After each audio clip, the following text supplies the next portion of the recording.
دل کی جو بیماریاں ہیں وہ ہے حسد، حقد، بغض، کینہ، نفرت۔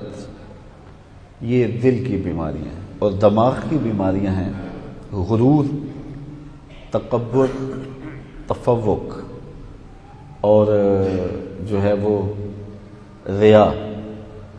یہ بڑی باریک بیماریاں ہیں اور اللہ معاف کرے ہم میں سے کثرت کے ساتھ لوگ ان بیماریوں کا شکار ہوتے رہتے ہیں۔ اور یہ ایسی بیماریاں ہیں جو کسی کا تو کچھ نہیں بگاڑتی، اپنا چین، اپنا قرار لٹ جاتا ہے اور اپنی زندگی کا سکون برباد کر بیٹھتا ہے بندہ۔ یعنی یہ بیماریاں دنیا کی زندگی کو بھی تلخ کرتی ہیں اور انسان کی باطنی زندگی کو بھی برباد کر دیتی ہیں۔ یہ اس کی دونوں زندگیوں کے لیے بربادی کا سبب ہے۔ اللہ نے آپ کو عزت دی ہے تو اگر میں اس سے حسد کرنے لگ جاؤں گا تو کیا میرے دل کا وہ حسد یا آپ سے بغض آپ کی عزت کو، آپ کی دولت کو، آپ کی شہرت کو چھین لے گا؟ نہیں چھین لے گا۔ آپ کو تو کوئی فرق نہیں پڑتا۔ ہاں یہ ہے کہ میرے حسد کی کہانی آپ تک پہنچ جائے تو آپ پریشان ہو جائیں گے کہ یار اس شخص کے بارے میں تو ہمارا بڑا اچھا نظریہ تھا، یہ اتنا غلط آدمی ہے۔ تو اس سے آپ کو ایک تکلیف ہوگی وقتی طور پہ، پھر آپ اس سے گزر جائیں گے۔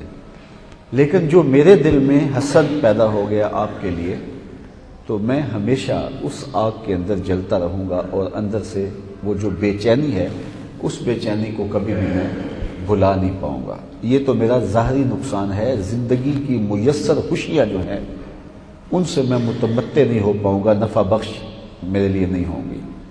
اور جو باطنی نقصان ہے وہ رسول کریم صلی اللہ علیہ وسلم نے ارشاد فرمایا کہ حسد نیکیوں کو اس طرح کھا جاتا ہے جس طرح سوکھی ہوئی لکڑیوں کو آگ کھا جاتی ہے۔ تو یہ ویسے کہی ہوئی بات نہیں ہے، یہ حقیقت میں نفس الامر میں ایسا ہی ہے کہ حاسد کی نیکیاں محسود کے نامہ اعمال میں درج کر دی جاتی ہیں۔ اور یہ کتنا بڑا اس کا نقصان ہے۔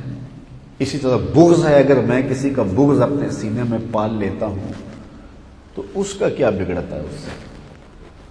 اور میں ہر وقت بے چینی میں ہوں، ہر وقت اضطراب میں ہوں، اس لیے کہ میں اس بیماری میں مبتلا ہو گیا ہوں۔ اور اس کا روحانی نقصان کیا ہے کہ اللہ تعالیٰ کی نظر رحمت سے محروم کر دیا گیا۔ اگر میرے سینے میں کسی کا بغض ہے تو یہ اس کا روحانی نقصان مجھے اٹھانا پڑے گا، آپ کو اٹھانا پڑے گا۔